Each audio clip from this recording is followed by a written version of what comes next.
All right, I think we're at a good number to start. So hello everyone, thank you for joining us today for the webinar on the 2019 to 2022 Federal Sustainable Development Strategy. My name is Jules and I'm the Marketing and Program Manager for the Global Compact Network Canada, which is the Canadian network for the UN Global Compact. Before we get to the main section of the presentation today, I just want to first go over the controls for this webinar system and then give you a brief introduction to the UN Global Compact. So I hope this GoToMeeting platform is easy to use. Please make sure that you're muted at all times. So if you see the top three buttons and the first one is a microphone, please make sure that it is a bright orange. If it's green, please press it to mute yourself. And a lot of people have problems with the audio controls. So if you're calling in with the computer, please make sure that your sound output and input are connected to the right sources. And if you're calling in, please make sure that you input your audio pin. And we will have a questions and answer section for this webinar. So if you have any questions during the webinar, please just put it into the chat box that's on the bottom there. And if you have any questions, feel free to email my colleague at network@globalcompact.ca. So first, a couple of words about the UN Global Compact. And for those of you who don't already know, the UN Global Compact is the world's largest voluntary corporate sustainability initiative anchored to the United Nations. And our objective is very simple, is to mobilize a global movement of sustainable companies and stakeholders to create the future we want.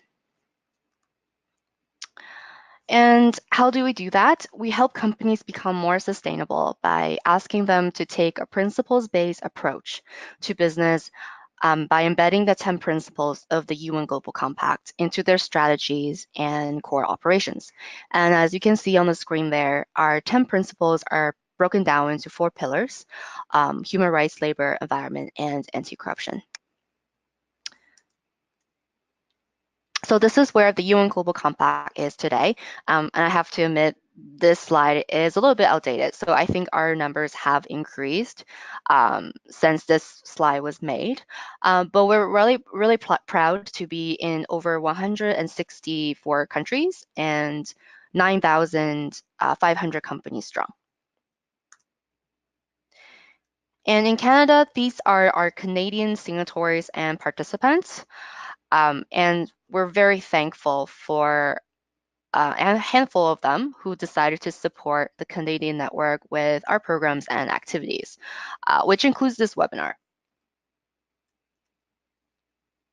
So if you're a business, what does it mean to be a signatory of the UN Global Compact?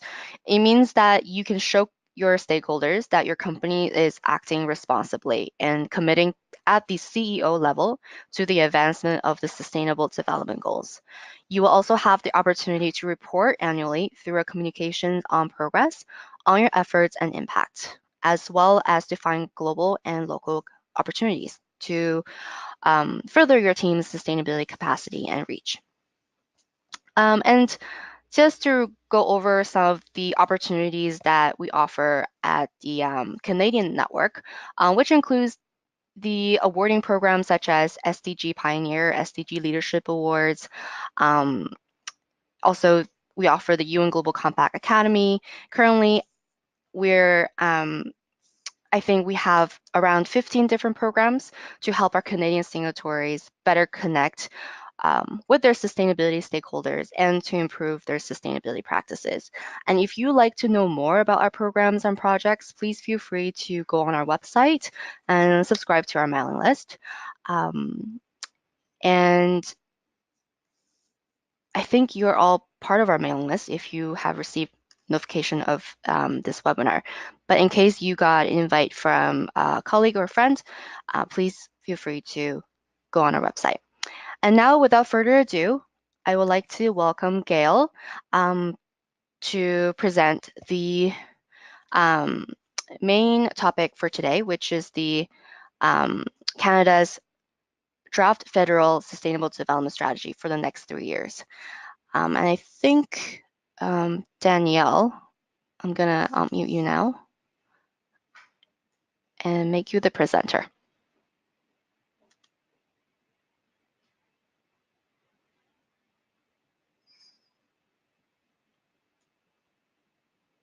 So great. We can see Gail. All right. So unfortunately, I cannot hear you. I think maybe that's because you're muted. Let me unmute you. Okay, is that good? Is that better? Yeah, now we can hear you. Perfect. Okay, perfect. I'd rather not be talking than no one hearing. But thanks, Jules, for the introduction, and thanks for the opportunity to work again with Global Compact Canada. We appreciate our relationship with them and enjoy working with them on topics related to sustainable development. So my name is Gail Haarsma, and I'm from the Sustainable Development Office here at Environment and Climate Change Canada. And I take this opportunity to talk a little bit about our draft federal sustainable development strategy. And I want you to keep a couple of things in mind as I'm going through the presentation. We are right now in public consultation on the draft strategy, and so we are in a listening mode, and we would love to hear your feedback on the strategy. So sure, you can ask questions and things at the end, but we would really like to hear if you have some comments on a number of aspects of sustainable development writ large, and more specifically on our draft 2019-2022 Federal Sustainable Development Strategy. And the other thing is, the strategy has a lot of information in it, and there may be some questions that you have to which I don't have answers. But if you provide us with your email address, we will get back to you with that information if I'm not able to answer it. All right, so I'm going to start by giving a little bit of an overview on sustainable development in Canada and the strategy itself. So the Federal Sustainable Development Strategy brings the Government of Canada's sustainability priorities, goals, targets, and actions together in one place. And really, that's one of the strengths of the Federal Sustainable Development Strategy. The 2019-2022 FSDS is Canada's fourth strategy, and it was released for public consultation on December 3rd, 2018. Public consultations close on April 2nd. These federal sustainable development strategies aim to do a couple of things: to promote a clean environment and a strong economy, to support the government's commitment to leaving future generations a sustainable and prosperous country, and finally, to involve Canadians in building a greener and more sustainable economy. And we do that under the umbrella or auspices of the Federal Sustainable Development Act. This act, which came into being in 2008, provides the legal framework for developing and implementing the Federal Sustainable Development Strategy. Its purpose is to make environmental decision-making more transparent and accountable to Parliament. And it requires the Minister of the Environment and Climate Change to do a couple of things. Table a strategy every 3 years after at least 120 days of public consultations, and releasing a progress report every 3 years that provides information on how the government is implementing the Federal Sustainable Development Strategy. It also requires 26 departments and agencies across the federal government to develop their own departmental sustainable development strategies that comply with and contribute to our larger umbrella strategy. And also, to support accountability and transparency, we have robust environmental indicators that are developed through the Canadian Environmental Sustainability Indicators Program. We use those to support reporting on the strategy. And so let me talk a little bit about the 2018 progress report on the previous 2016 to 2019 Federal Sustainable Development Strategy. That progress report, typically what we do is we develop a progress report on the current strategy when we're developing the next one, because we find that where we see there are gaps, there are things that need improvement, it helps feed into the development of that next strategy. So on December 3rd, 2018, when we released the draft 2019 to 2022 strategy for public consultation, we also tabled the 2018 progress report on the previous strategy. So we did that at the same time. Now, this progress report, I would encourage you to have a look at it. It has a number of new features for us. We heard a lot of comments on the previous strategy and how to make it more readable and more digestible. And one of them you can see right up on the screen is at a glance, here's sort of a report card on the targets, and it shows you at a glance where we're on track to meeting the targets, where there's some attention required, and where we might not have data. Some of the data reporting cycles are 5 years. We put out a report every 3 years, and so once in a while we'll get in a data stream where we don't have any new information to say. It doesn't mean we don't report on the targets, but we're using the data from that is available at the time. So our progress report has that. And then if you find something that's of interest to you, if you open it up, you will see that there are 13 chapters by each of the 13 goals, and you'll be able to find more information, more context around what those results mean. We'll talk about some of the risks and challenges. We will have, a starting point. We'll have some graphs and things like that in there. And then if you're really interested, we have 50 pages in the appendix at the back, which will provide you with in-depth information on the Canadian Environmental Sustainability Indicators, and it will allow you to get more information. And then if you really wanted to manipulate the data, you would go on the Canadian Environmental Sustainability Indicators website and be able to download the sources and methods and manipulate the data. So that's our progress report. Another thing that people often ask us about is, what do you do with the information that you receive during public consultations? Does it really have an impact on the Federal Sustainable Development Strategy? And so we thought it was really important to tell people what we did with the information we received on the previous strategy. So we can say really with conviction that public consultations played an important role in formulating the final 2016 to 2019 Federal Sustainable Development Strategy. We received more than 550 comments from provinces and territories, from Indigenous people, from governments, from industry, from non-governmental organizations, and the public at large. And there was also broad engagement on social media. And just to, again, put in context a little bit what a comment means, we received a 50-page document from 20 Canadian scientists that went through every target and indicator in the strategy and provided in-depth comments. That was considered to be one comment that we received on the strategy. So lots of great information from a lot of different people that we really had a dramatic impact on the strategy. So we went out with a strategy that had 5 goals. It was a 5-goal framework and in the draft. And then in the final, we ended up with 13 aspirational long-term goals that reflect 12 of the 17 sustainable development goals of the 2030 agenda, as well as the priorities of Canadians that we heard about. The goals are more strategic. They fill gaps that we heard from Canadians. When they had a look at the draft, they said, why don't you have any more information on some social and economic aspects of sustainable development? Food and food safety was a theme during the last public consultation, and people wanted more information on that. They wanted to know about whether their communities were safe, and could we talk a little bit more about that? And so to bridge that, we developed a sustainable food goal, as well as a safe and healthy communities goal.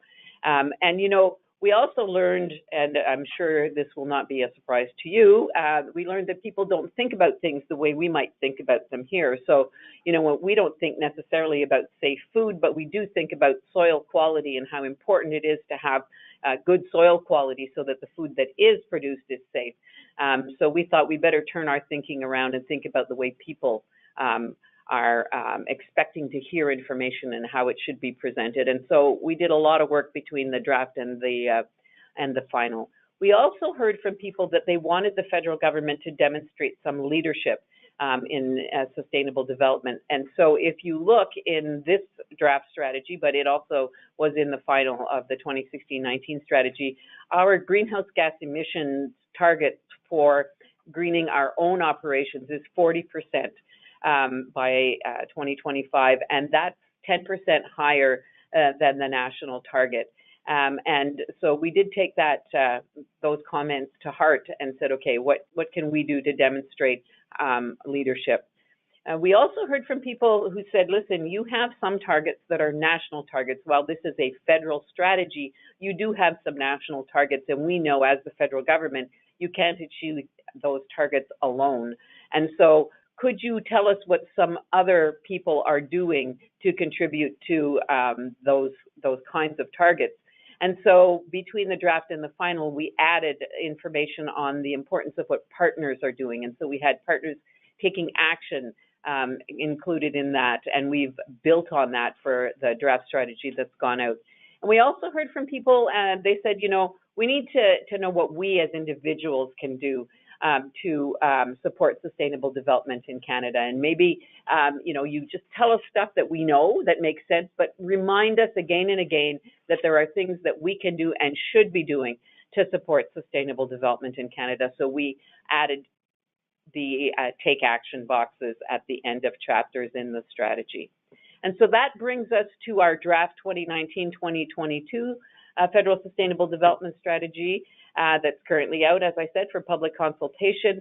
And we kept that 13-goal approach, and we've made some other changes in the draft strategy. So, one of the things that we wanted to be sure was that we added new targets where there are new initiatives that the Government of Canada is undertaking. And you can particularly see that in the new goal on greening government. Before it was just a greenhouse gas emission target included in the government goal, and now there's a variety of targets in that included in that goal. We were asked to add things like short-term milestones. So what are you going to accomplish in the 3 years of this strategy so that we get a bit of an idea of if you're making progress or not? And so we added short-term milestones. And of course, because those are supposed to be activities that are completed within a 3-year period, there are new short-term milestones in this draft strategy. We also strengthened the linkages between the Federal Sustainable Development Strategy and the Sustainable Development Goals of Agenda 2030. The previous strategy, we had done that crosswalk at the goal level, and now we have gone down to the targets. And so we've looked at that. And we continue to highlight, even with more stories on the roles of partners and things that Canadian citizens can do in general to build sustainable Canada. And so let me talk a little bit about supporting the UN 2030 agenda. As I said, the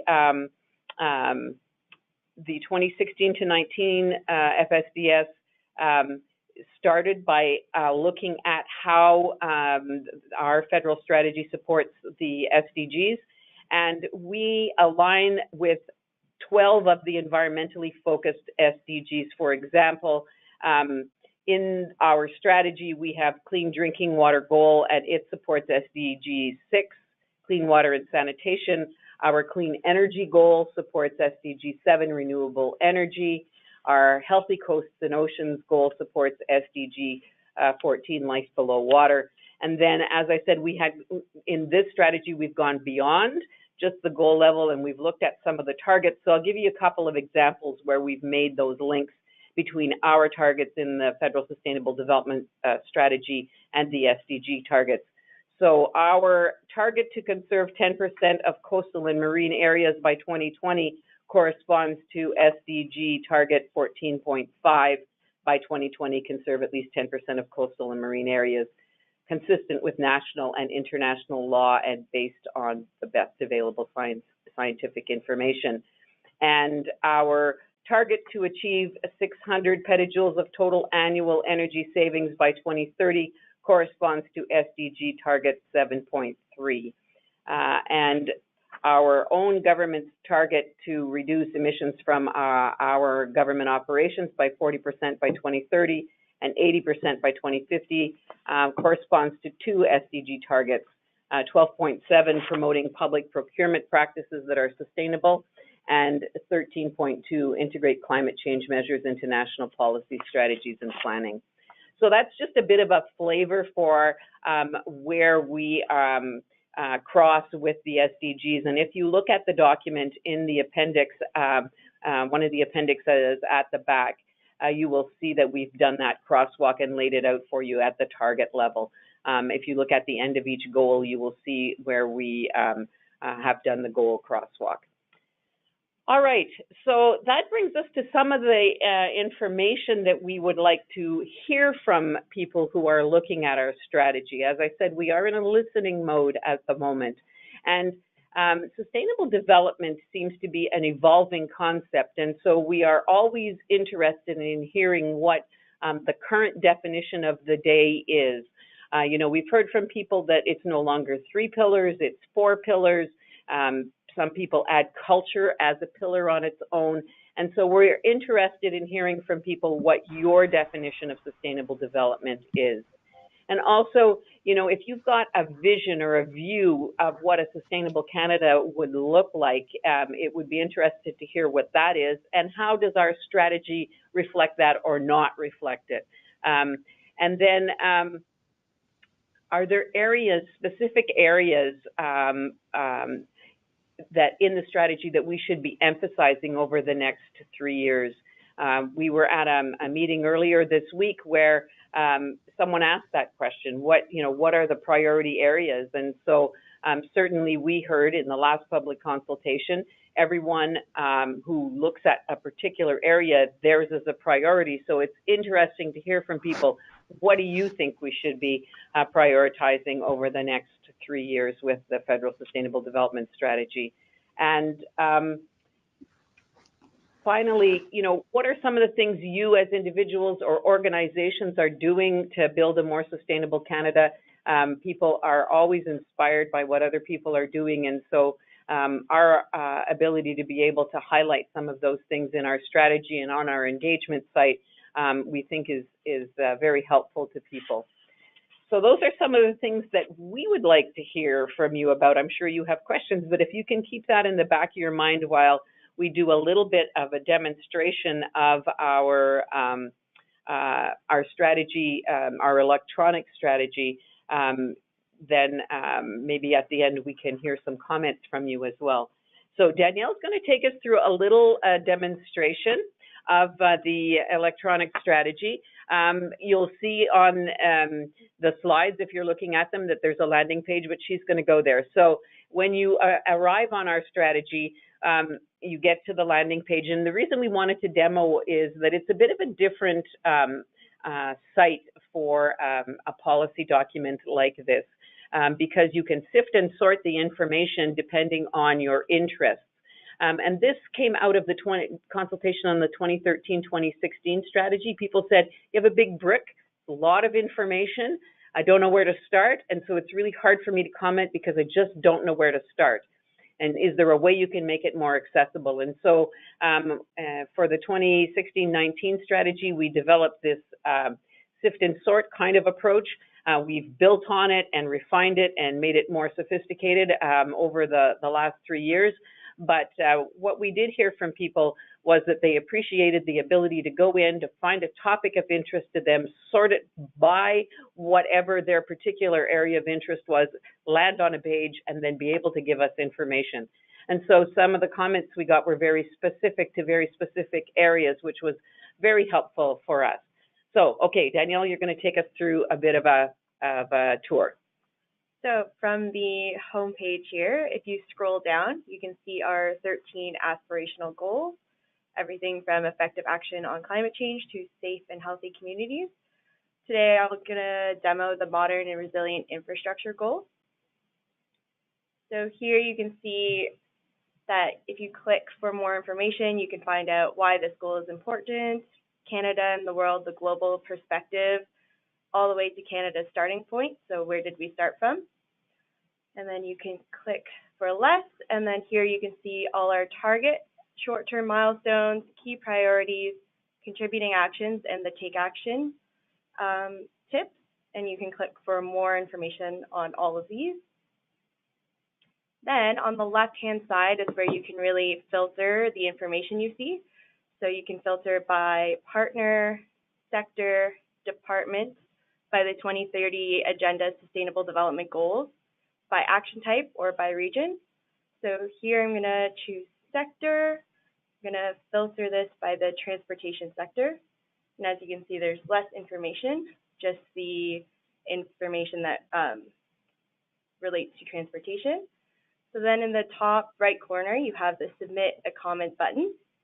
So when you click here, you can enter your comment and it'll go straight to our Sustainable Development Office inbox, as well as with the link that'll tell us which page and which filters you were looking through so we can get the context of your comments better. Next, I'm going to go back to the landing page here and show you where you can download the strategy, the PDF version. So it's here on the right-hand side. And you can also download the PDF of the progress report, the 2018 progress report. And then if you go to the right side here, we have a engagement website called Get Involved. So it's an interactive place where we want people to discuss sustainable development. So we have our discussion questions. We have stories where you can tell us what you're doing. And then we also have a mapping actions page.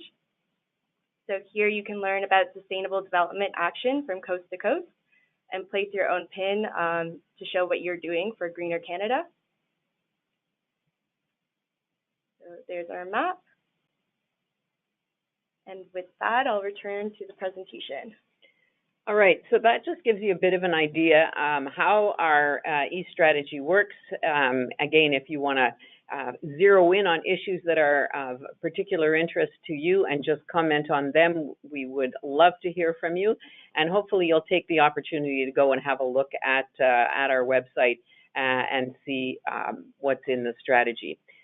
Now I'd like to tell you about some exciting news from our perspective. We have the Federal Sustainable Development Act is being amended, and Bill C-57 is an act to amend the Federal Sustainable Development Act. It was introduced in June 2019, June 19th, 2017, in response to feedback we received from the Committee on the Environment and Sustainable Development, the Cabinet, or the House of Commons Committee on the Environment and Sustainable Development during last public consultations. They are a stakeholder that must, under the Act and bylaw, comment on the strategy. And so they decided that they weren't going to comment on our strategy, but rather they said, we see that there are problems with the Federal Sustainable Development Act, and we're going to comment on that.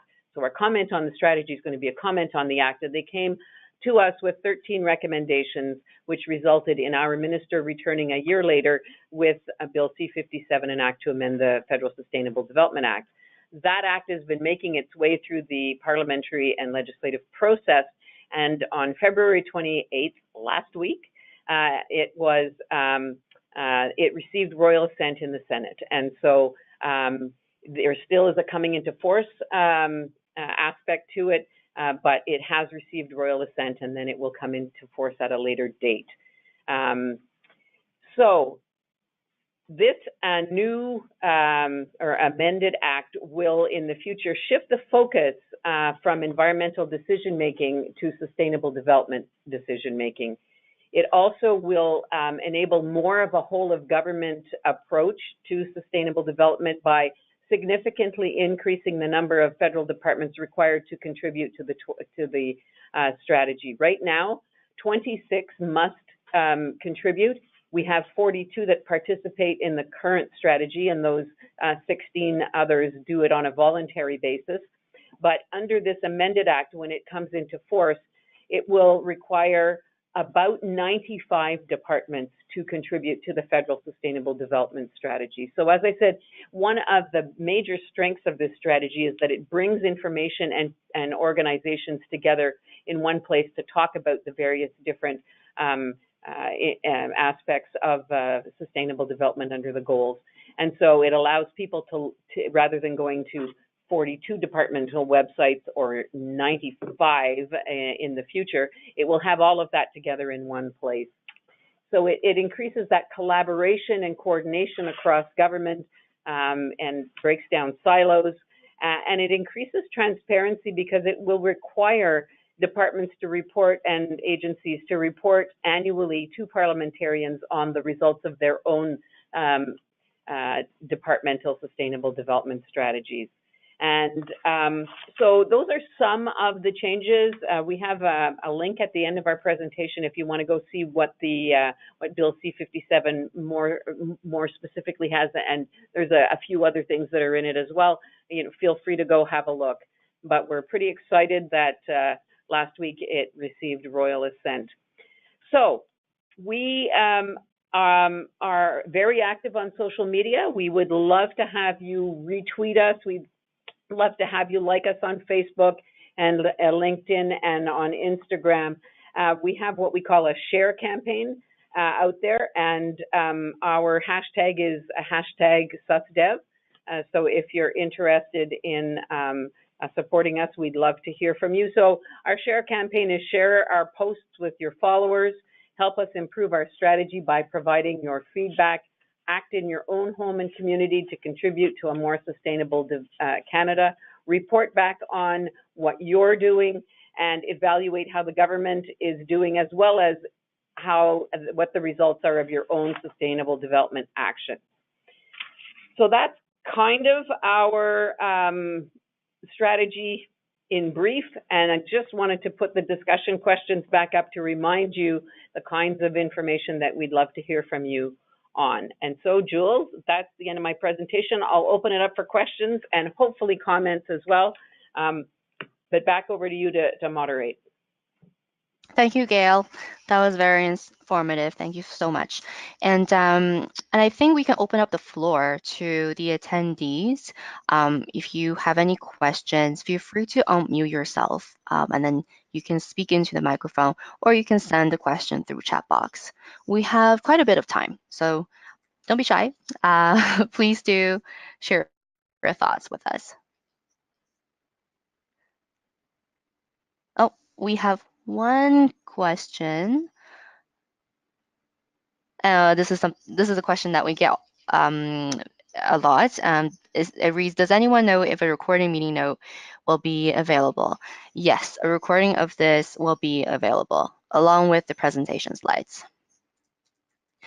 But since we have all of you here, it would be great to hear from you right now about what you thought about the presentation.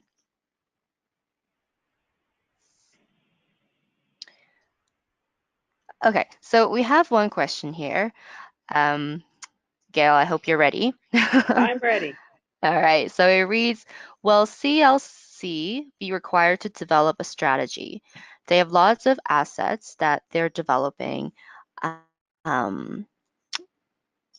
with bracket what it seems to be a little emphasis on SD.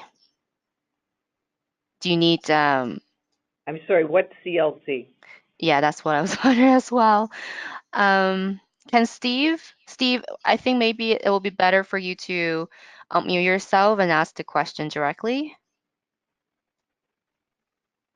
Could be the Canadian Labour Congress. It could be, I'm just guessing. Oh, there we go. Hi, Steve. Hi there. CLC is the Canada Lands Corporation, which I believe disposes of land assets for and on behalf of the federal government.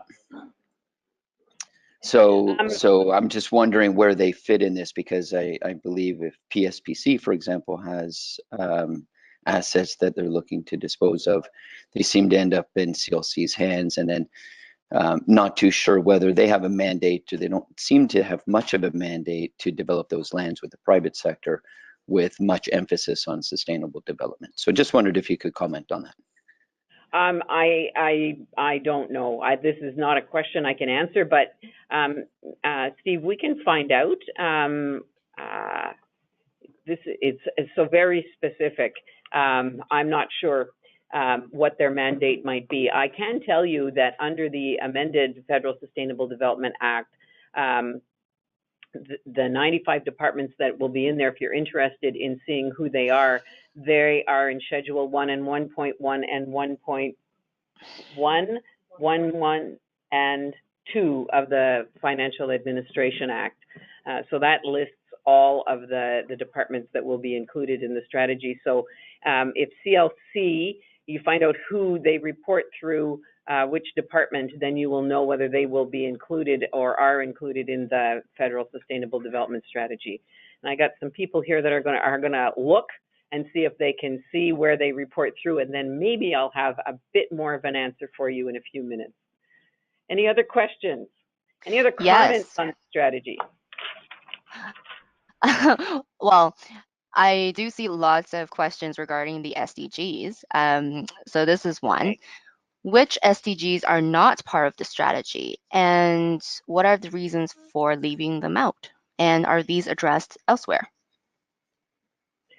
So you need to sort of think about the context of the Federal Sustainable Development Strategy. So the Federal Sustainable Development Strategy, as I noted, is developed under the Federal Sustainable Development Act. And so that Bill C-57 is not in force yet. The current act is all about environmental decision making. And so that is why we have included the environmental SDGs. And so it's things like poverty are not in there, education. Those are the SDGs. The more social side of things are not included in the strategy. Where are we going? It remains to be seen once the act comes into force. We have some certainly flexibility to include more, but that's why the emphasis currently is on the more environmentally related SDGs, because that's the mandate of the Federal Sustainable Development Act as it stands. And to answer Steve's question, CLC is in Schedule 3 of the Financial Administration Act, so they are not one of those mandatory departments or groups or agencies that will be included in the next Federal Sustainable Development Strategy. Sorry, Steve. All right. So the next question is also about the SDGs, and I think it's a good one. So it reads, is there an overarching body within the federal government which you report to who has the responsibility for tracking progress on all the 17 SDGs? There is indeed. And so Canada presented its first report to the Voluntary National Review in July last year. And in that report,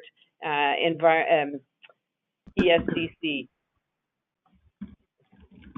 Employment and Social Development, we speak in acronyms, I'm sorry. Employment and Social Development Canada was named as the department that would be responsible for developing a national strategy on the Sustainable Development Goals. And so they have a Sustainable Development Goal Office that is up and running.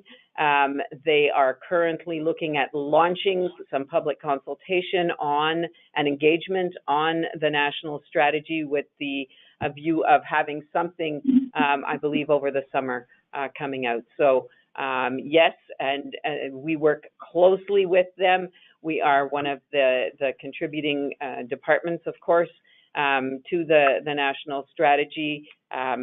Given that, we have been around, this is our fourth strategy, we are quite robust and well-defined in what we have.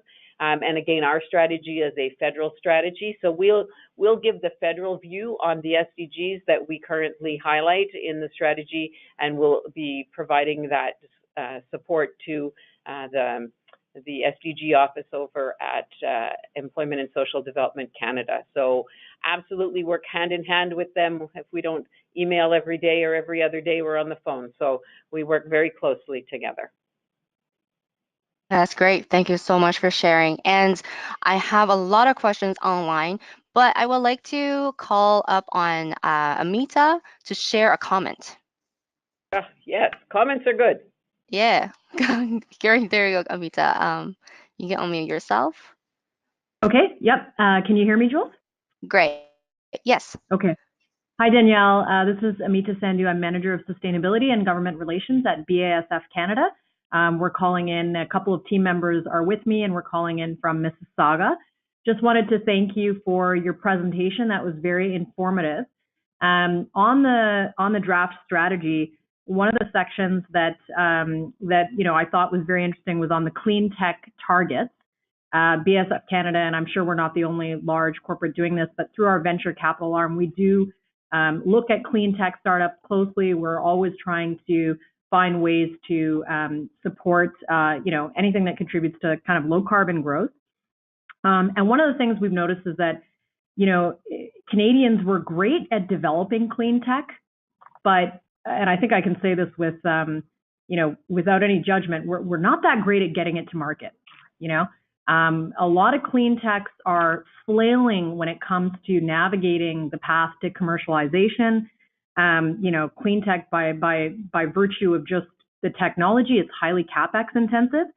And, there have been studies now that say that look at how innovating and servicing an existing market is actually more lucrative than disruptive tech. So it's almost a disincentive if clean techs are getting the message, well, maybe I shouldn't be that disruptive because, there's just not a market for it. So firstly, I wanted to commend the government for putting, an emphasis on clean tech investment.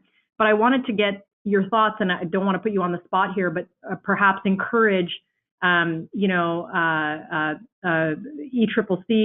and within this draft strategy, encourage the focus on how Canada, the government specifically, can de-risk this process of navigating this path to commercialization, because otherwise we're going to have a mass exodus of clean tech going into emerging markets, which is great for Canada. But how do we capture that value domestically? So that's my comment. Thank you. All right. Well, that would be that's a bit of a complicated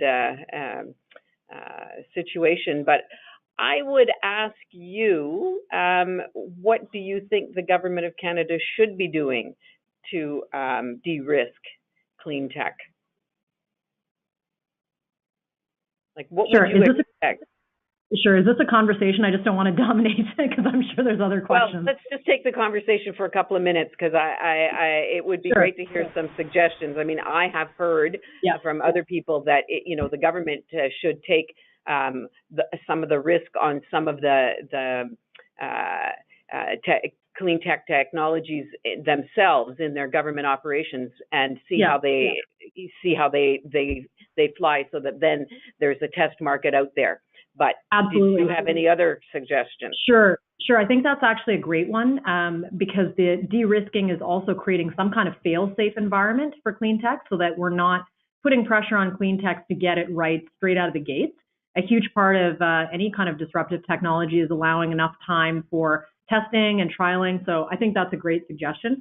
The other one is just continuing to invest in, technological innovation challenges, actually allowing clean tech to access incentives in a way that is not, there's obviously a lot of due diligence that goes into government granting funds, which we can completely understand. Those are, taxpayers' dollars, and there needs to be an accountability mechanism there. But I think that it deters a lot of disruptive technology sometimes when they look at an application and think, oh my God, how am I going to fill this out? How am I going to meet all these eligibility criteria? And I think there's been some great work done by, for example, Sustainable Development Technology Canada to kind of, lessen those hoops that clean tech and other technologies have to jump through. So I would say a concrete recommendation would just be to simplify application processes and really create a fail-safe testing environment for clean tech. Thanks. All right, great. That's really a super comment and super suggestion. Thank you. Jules, any other comments or questions? Lots of questions, and I think there are some common ones. And so a lot of people are wondering how this federal strategy would be rolled out at the provincial level. Okay, so because it's a federal strategy, it stays at the federal level. So it's federal departments that come together and they bring their departmental actions. So if there is a program that has a provincial aspect to it, they will have done those consultations and then bring that to the federal strategy. So it's, if you took the Pan-Canadian Framework as an example, those negotiations are done by the Pan-Canadian Framework. We put in the strategy what the outcomes would be of those discussions. So that's kind of how that's working. If you're thinking of the national strategy for the Sustainable Development Goals, I think that Economic and Social Development Canada, the SDG unit, is looking at how it's going to gather impact or information and input from the provinces and territories. But typically, big initiatives do their own kind of outreach to provinces and territories. As far as us getting input in at that level on the strategy itself, we certainly have reached out to all of the provinces and territories and asked them for their comments. And we have, the minister has a Sustainable Development Advisory Council, and on that council, it's made up of 25 members. There are members from each province and territory, as well as 3 representatives of labor, 3 of industry, 3 of environmental organizations, and 3 of Indigenous organizations. And so that's another source for us to get some input and comment on the strategy. And that Sustainable Development Advisory Council is chaired by the minister, and so people present to the minister at the end of public consultation. Great. And another question, does your mandate also include encouraging private organizations participation in the strategy with some sort of business case and support material? So you will see that our partners taking action highlight organizations that are non-governmental. And so we certainly encourage people to go on our Get Involved website and provide us with, if you're doing some initiatives that are really excellent, that you do a short write-up. If you have some pictures to attach to that, we will do a triage. If we don't put it in the document itself, we can highlight it on our Get Involved website, which will continue on past the 120-day public consultation. This will be, our engagement site will stay up forever, at least long after the consultation closes over the next several years. So that's 2 ways that we're doing that. Certainly, the Sustainable Development Office at ESDC will be looking at, again, how they are going, and I can't speak for them, but how they're going to be looking at taking information from the private sector, from different levels of government, from civil society, and putting that into a national strategy on the SDGs. That is something that they are going to be developing over the next period of time. I'm sure that their strategy will be an iterative process as well. 2030 is a bit down the road, so they have some time to refine and develop that as they're going along. Great, thank you. And I also see some common questions on measurement. So this question reads, which impact measurement framework will be used to track the progress on each of the objectives? Okay, so we don't have, I don't know if you would call it an impact framework, but if you look at the progress report on our previous strategy, we have indicators for each of the targets that are there, and we also have indicators that are contextual and they support the goal. So I'm just going to give you an example. I'm going to take, let's see, I've got some paper in front of me that has all of our indicators on it. But let's look at marine conservation under healthy coasts and oceans. So we have a target on marine conservation that is specific. Our target, our indicator is Canada's conserved areas.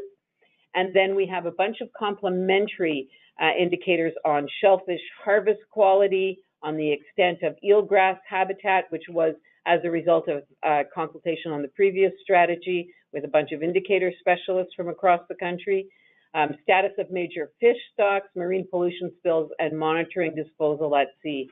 Our indicators, as I indicated, the vast majority of them in the strategy are developed by the Canadian Environmental Sustainability Indicators Group, CESI, another acronym. And these are very robust indicators. A number of them have been around for years, and so they have a lot of historical data. You know, they take much and great pride in how solid the methodology is and the scientific review of these indicators. And so if you are super interested in the indicators, I would suggest you go to the CESI website and see what's there. As I noted before, we have sources and methods there, so where there are caveats, you know, you work with the data that you have. Those caveats are there. The data is there. I have my director of indicators here. Is there anything you'd like to add?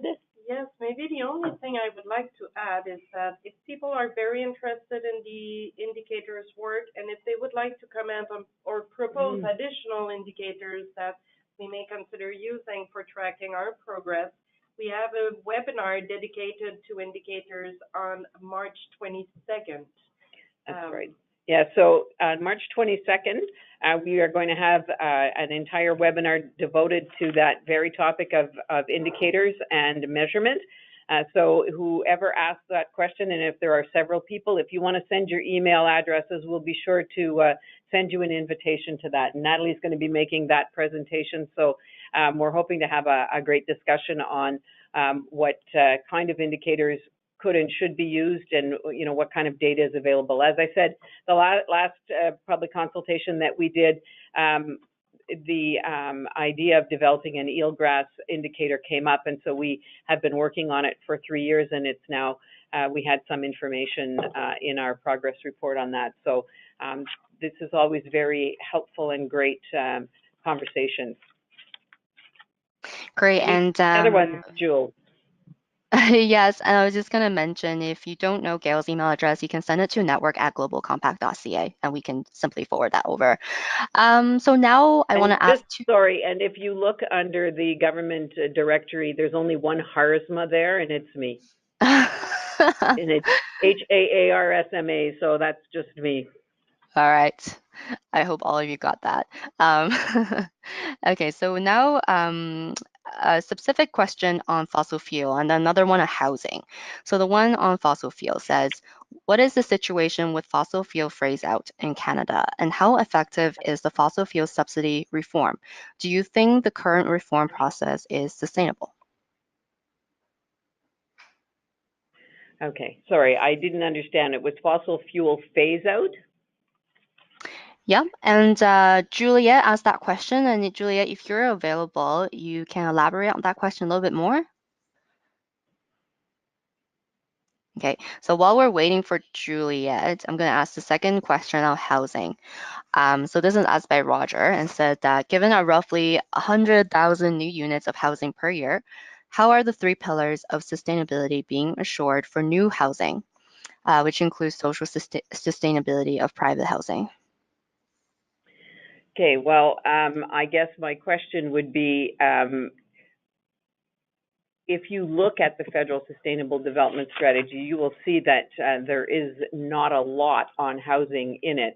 I think the only thing that could really be attached to that would be on buildings, and so the federal buildings are included. And I guess my question back would be, a strategy under the amended Federal Sustainable Development Act could be broader. What kind of things from a federal jurisdiction perspective would you think could be included in the strategy? Because housing tends to be more of a provincial responsibility.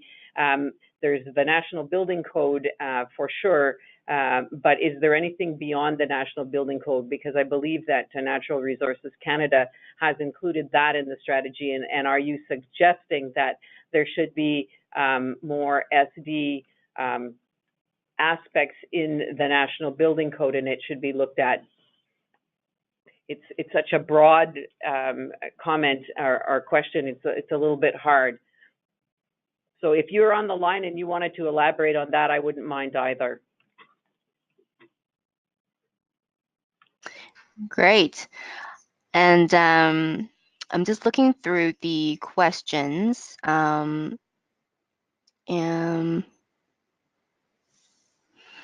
trying to filter some of them. And Gail, what is because I know we're we have 4 minutes away. So how would people know, how would people get their questions answered if they can't get an answer today? If they could send them in to the SDO inbox, Danielle's just going to put that up on the screen. That would be fine. Again, it would be wonderful if your questions came with some context and perhaps some comment, because that's really more helpful to be able to understand where you're coming from and how it fits in the strategy. But our SDO inbox is up on the screen, so if people wanted to send that in through there, that would be great. Amazing. Okay. So everyone, I know we're up to the hour. Therefore, if you have any questions, please send them to the email that's on the screen. And I'll be also sending the recording of this webinar along with the deck to all of you. So please make sure to check your spam box. It will most likely end up there.